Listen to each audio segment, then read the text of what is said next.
Episode 33, September 13th and 14th, 1914.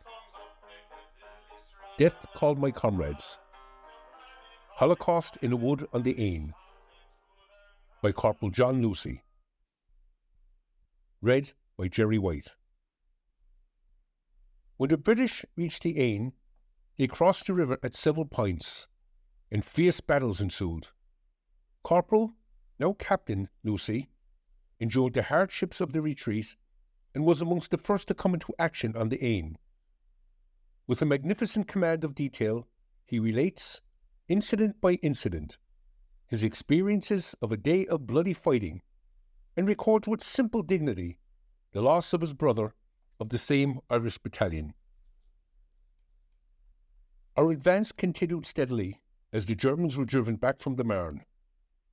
Their rearguards showed some resistance every day, and occasionally we picked up stragglers and wounded from the enemy army. Although we took our turn in our brigade at advance guard and outpost duties, our battalion did not really cross swords with the enemy again until September 14th. On that day, and on the few days preceding it, rain fell, and we were not very comfortable either in bivouac or on the line of march. The weather began to get cold. On the evening of September 13th, a British aeroplane, one of the few that the British Army possessed, approached us from the German side and, wheeling around, alighted in a field to the right of our marching columns. The flying officer climbed slowly out of his heavy kit, did not wait to find an officer, but shouted to us all, "There they are, waiting for you up there, thousands of them," and he waved his right arm towards the wooded heights across the River Aisne, some 3 miles away. Then he composed himself and asked for the nearest battalion commander. We showed him the riding figure of our colonel at the head of our unit. But we did not fight that day. We went into bivouac on the south side of the river and had a meal before resting for the night. Early next morning, a battery of our field guns came into action near our bivouac. They were camouflaged with green branches of trees and appeared to be firing across the river at some target in the woods on the other side. The tone of the orders given us, the close inspection of our ammunition, and our rapid fall-in showed that there was immediate work ahead. We marched on quickly down the sloping south side of the river valley to the River Aisne, passing close to other guns in action, and making way for the ammunition wagons which were feeding the batteries. It was a fine fresh morning, and we moved on, exhilarated by a feeling of the unexpected, down a wet, leafy lane, until we came to an open space between the woods and the southern bank of the river, where we made our first deployment. We gripped our rifles hard. We felt on the edge of a fresh battlefield, with the curtain about to go up, and looked all about our front for the direction of the first threat of danger. Our shells swished close overhead, on their way to the dominating heights on the far bank, and presently enemy shrapnel whipped and cracked above us. A curse or two expressed the nausea which every man with a stomach experiences when he feels helpless under a rain of slivers of steel and bullets hurled at him by an enemy 2 miles or so out of rifle shot. My company turned right on gaining the river, and moved section by section in single file along the riverbank, and from time to time we halted a moment to crouch or lie flat behind tussocks of grass lining the bank as the enemy's shell fire increased. We were making for the railway bridge east of Valais, which at that moment was being recrossed by an English regiment retiring out of action from the northern side of the river. The bridge had been blown up by the Germans, and was now under steady, observed shrapnel fire, rather heavy stuff too, judging by the sound of the bursts and the dense rolling clouds above and about it.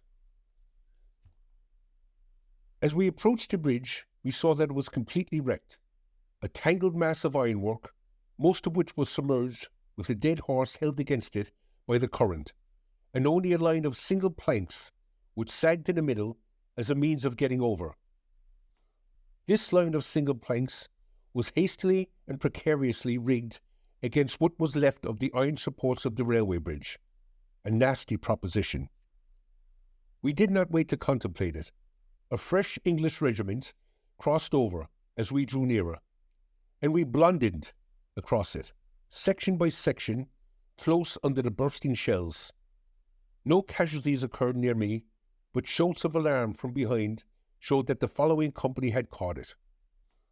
We did not turn to see. We heard that some of those hit had fallen into the river.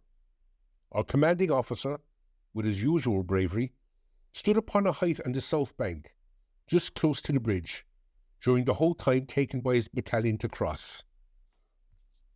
On gaining the other side, we found the regiment which had preceded us disappearing towards our right front as it worked up the hill through the trees and undergrowth.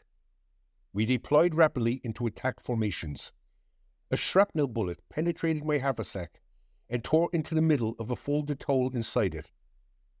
I felt startled and angry at the tug it gave and at my narrow escape, and pushed on with the others.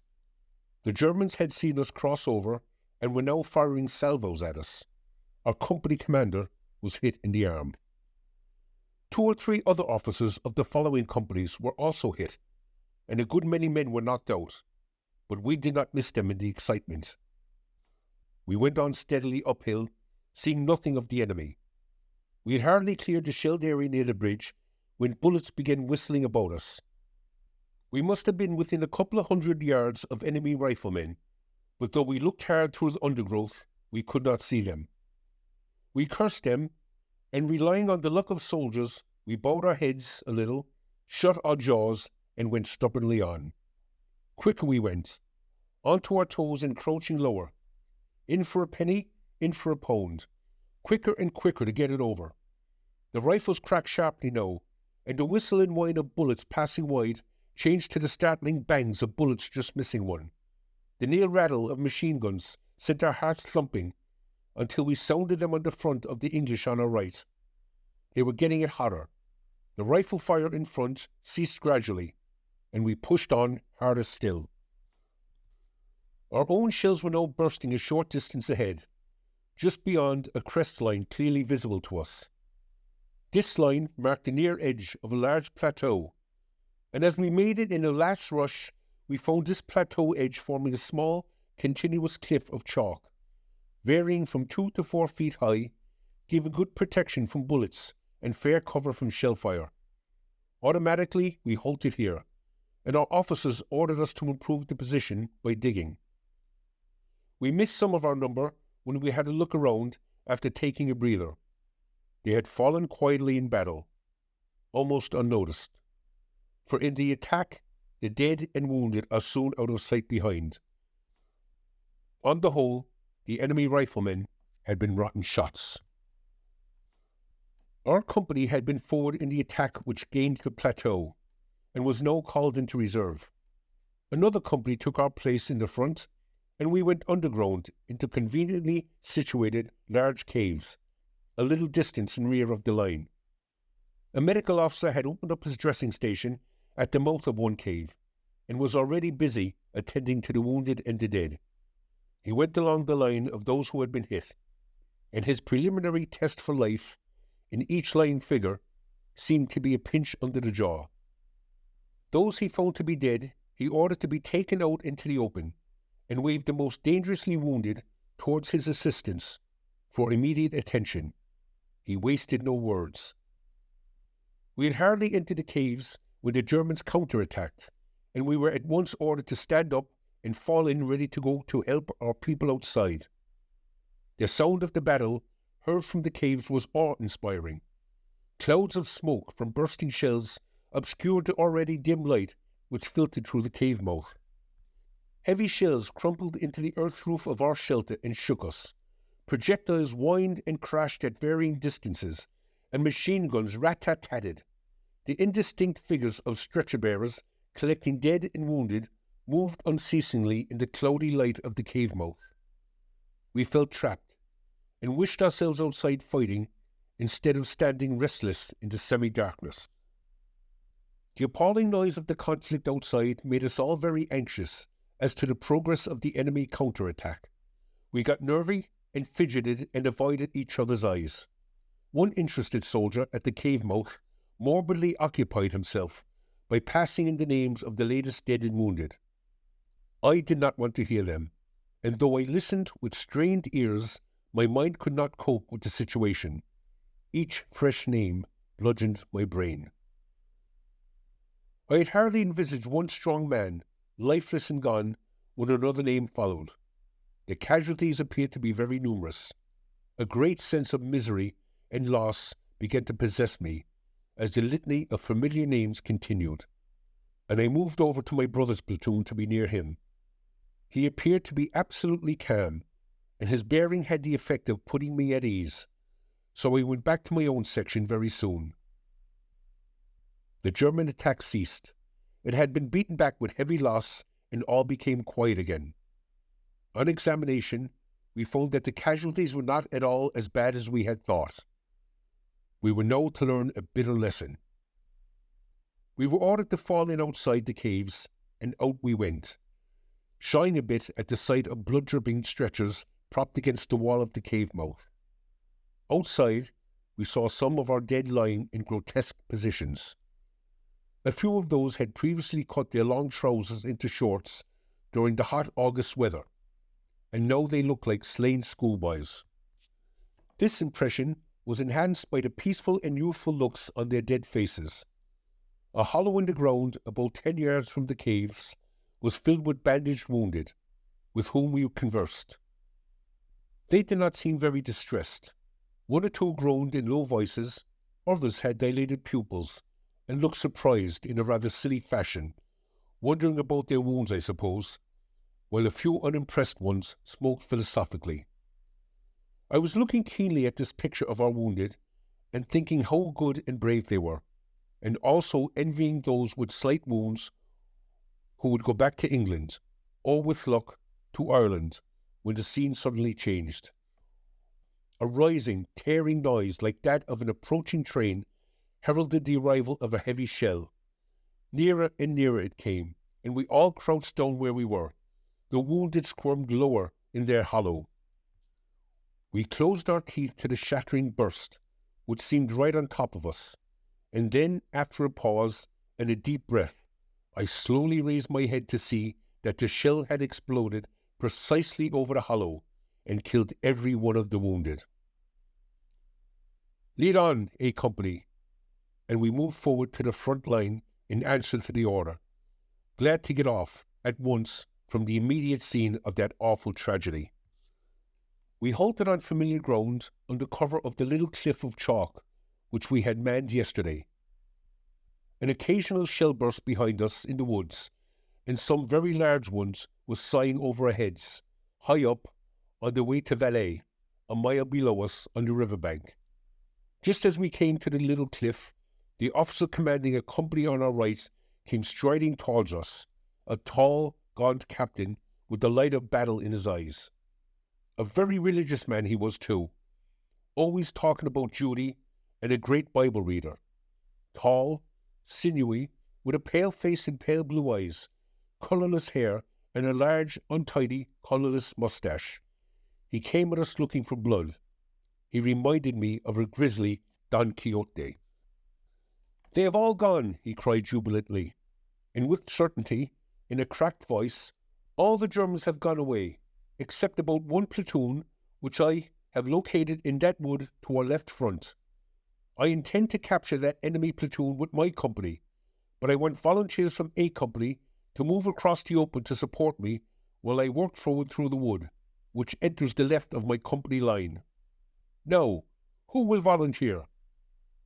I suppose he knew very well that the native pride of Irish troops could be depended on. Anyway, the whole of A Company immediately volunteered to assist. The officer selected two nearest platoons, which happened to be mine and my brother's. He then sent Muldoon, one of my platoon, up a tree to look across the plateau, at the wood, in order to confirm the presence of the enemy for our edification. Mull, as we called him, shinnied up, and presently shouted down, "Yes, there they are. I can see them in the woods." "Good," said the officer. A Company's 2 platoons will move forward in line from here, keeping parallel to the right edge of the wood as soon as my company gets going. And Don Quixote went off rapidly to launch his attack. A rifle shot aimed at Mull cut short that lad's curiosity, and he slid grinning and safe to the ground. We fixed our bayonets as the enemy were close, and sorted ourselves by section along the plateau edge, searching for easy places to surmount, so as to get on to the level of the plateau. It cannot be said that the operation was very well organized. It was all too rapid, and we got no definite objective, our task being to engage any enemy on our front by advancing to find him and attack him. My brother's platoon suddenly got the order, unheard by me, and up went the men onto the open grassland, led by their officer. Dennis went ahead, abreast with this officer. Too far in front of his section, I thought. He carried his rifle with the bayonet fixed threateningly at the high port, and presented a good picture of the young leader going into battle. Not quite necessary for a lance corporal. He was exposing himself unnecessarily, and would be one of the first to be shot at. I raised myself high over the parapet of our cliff and shouted to him, "Take care of yourself," and I blushed at such a display of anxiety in the presence of my comrades. My brother steadied a moment in a stride which was beginning to break into a steady run forward, and, looking back over his shoulder, winked reassuringly at me. The beggar would wink. Forward he went, and out of my sight forever. I had forgot him then, because Lieutenant Waters drew his sword and signalled us. We rose from the cover and doubled forward over the grass to the right of my brother's platoon. There was an uncanny silence. We could see fairly level wooded country and some cottages to our immediate front, backed by more broken landscape. With a sinking heart, I realized that our extended line made an excellent target as we topped the slight rise and went on fully exposed across flat country without the slightest cover. The Germans were waiting for us, holding fire. As we cleared the crest, a murderous hail of missiles raped us from an invisible enemy. The line staggered under the smash of machine gun, rifle and shell fire, and I would say that fully half our men fell forward onto their faces, either killed or wounded. Some turned over onto their backs, while others churned about convulsively. With hot throats, the remainder of us went on, as there is no halt in the attack without an order. The wood on our left, through which the other company was advancing, seemed on fire, as it sparkled with bursting enemy shells, and then became almost hidden under a pall of rolling smoke. The wood was a shell trap, and the company had bought it, as the troops curtly say. More men fell, but my section still went strongly. 2 men of the nearest section to our left fell, and both immediately set up and began to tear open their first field dressings. They had been hit low in the legs. A bullet ripped through the sole of my right boot as I ran on and jerked my own leg aside. For the next few paces, I kept stamping my right foot on the ground, testing it and half expecting to see blood spurt from the lace holes. This slow fire was bloody business, and most efficient, the kind of stuff we were taught ourselves. I believe I was now beginning to get really afraid of these Germans. The high rate of concentrated fire continued, and the men were now advancing in a very thin line, with most of their numbers scattered on the grass behind. No officer remained. The sergeant on the left shouted, and the men nearest him got down into the prone position. We followed suit and hastily threw ourselves flat on the grass. Hardly had we done so when a machine gun raked the whole line, a weak and feeble line now, and shot accurately home into it. Some of the lying men flapped about. Others, shot through the head, jerked their faces forward rapidly and lay still. I trembled with fear and horror. This was a Holocaust. The relentless spray of the deadly machine gun traversed back along the line from the left towards us. The Catholic soldiers blessed themselves in a final act of resignation, but the curve of the traverse came luckily short as it swept across my section, and it traced the ground in front. Little spurts of earth showed the strike of each group of bullets a few yards before our faces. This was more perilous than shots going over our heads, because the bullets ricocheted, shrieking like some infernal catfight all about us, but it was better than being hit direct. By lucky chance or instinct, I saw the enemy machine gun. There it was, mounted daringly on the roof of a cottage, close to the left side of a chimney, about 600 yards away, and directly to my front. With all my strength, I shrieked the range, described the target, and ordered 5 rounds rapid fire. There was a heartening response as we opened fire at the first and only target we had seen in this terrible attack. In about 4 seconds, some 30 bullets were whistling about that dark spot near the chimney as we slammed in our rapid fire, glad to have work to do, and gloriously, insanely, and incredibly, the German gun stopped firing, and then it disappeared as it was quickly withdrawn behind the roof. Fire at the roof below the ridge of the house, about 3 feet down, I ordered exultantly, and I could have whooped for joy. I was now commanding effectively. Damn the rest of the enemy fire. Their rifle fire was always poor, anyway, and blow the shells. They might hit you, and they might not. There was none of the deadly accuracy of the machine gun in these other weapons of the enemy.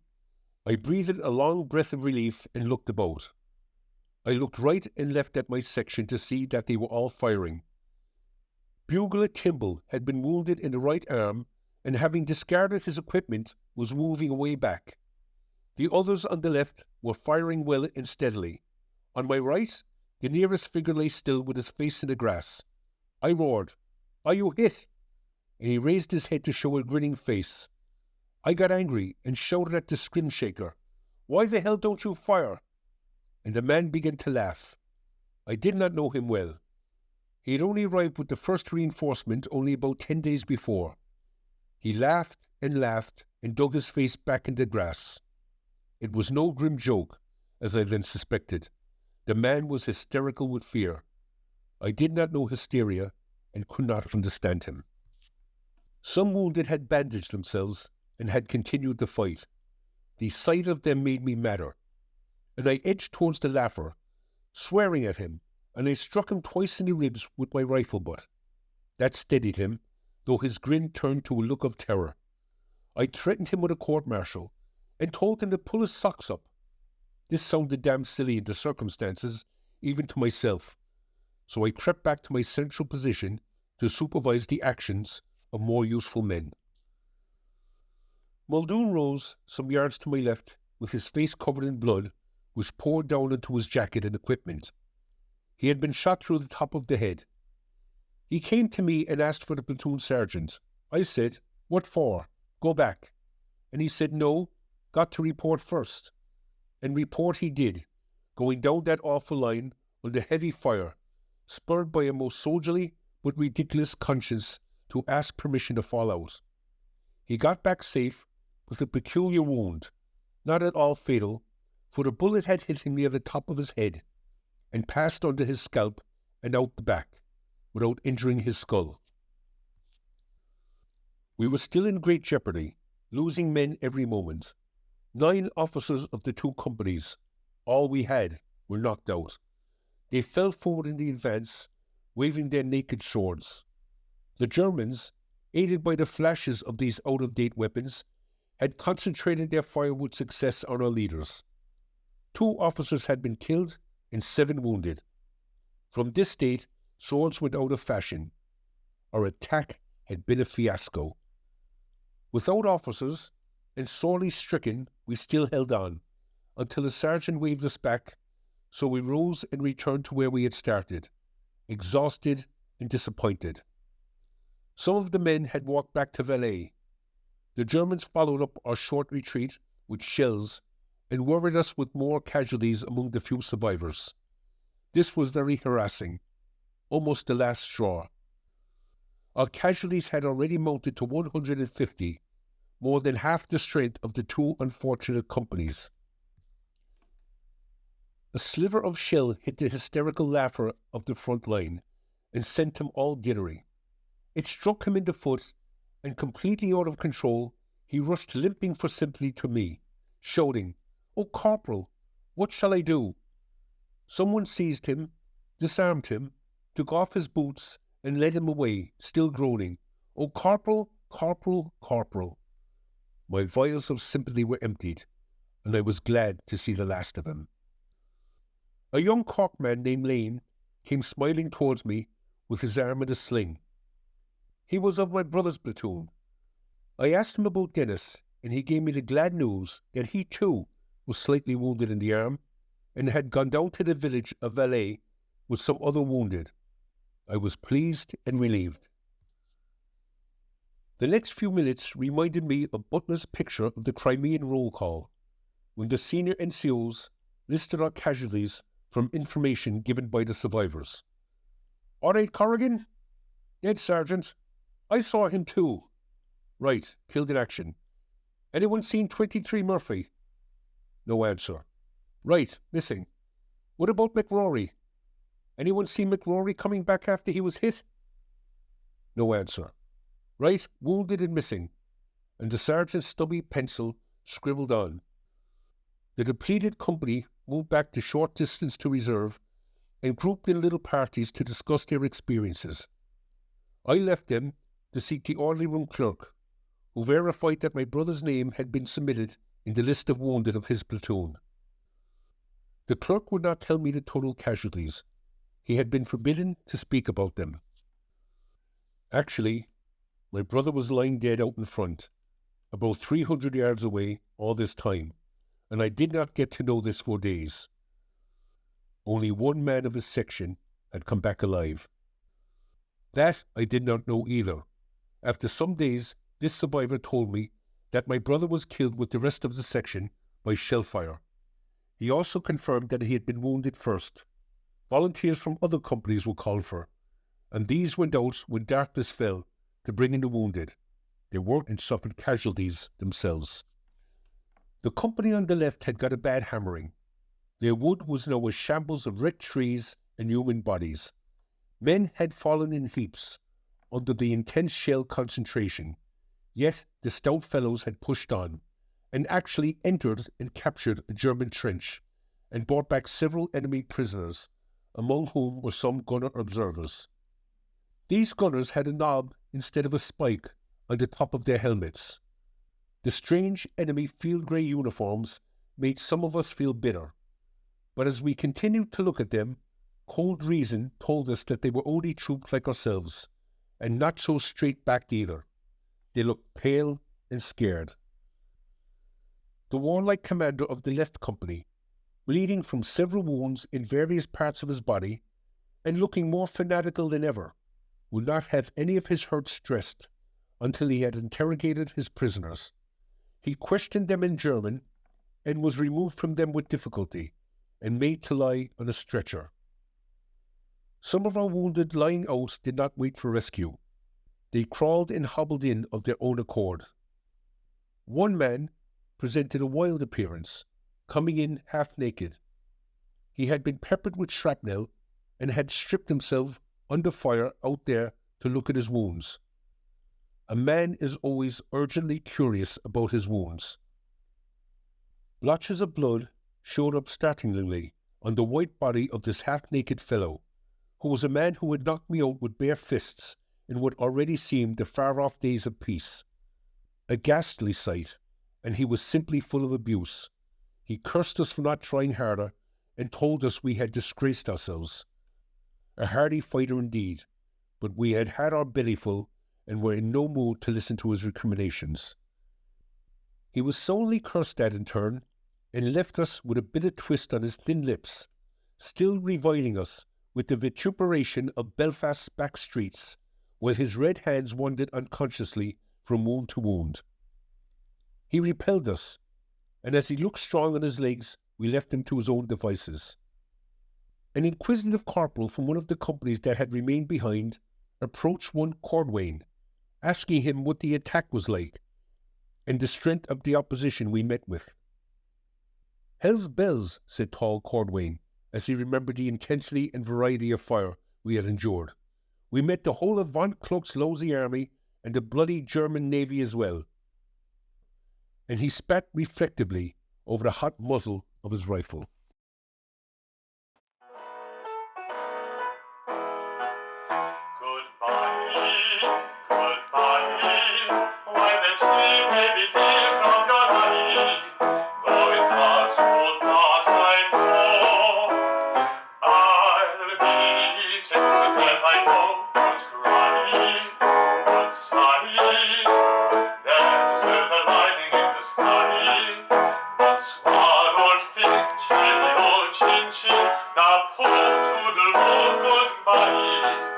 Brother Bert, he went away to do his bit,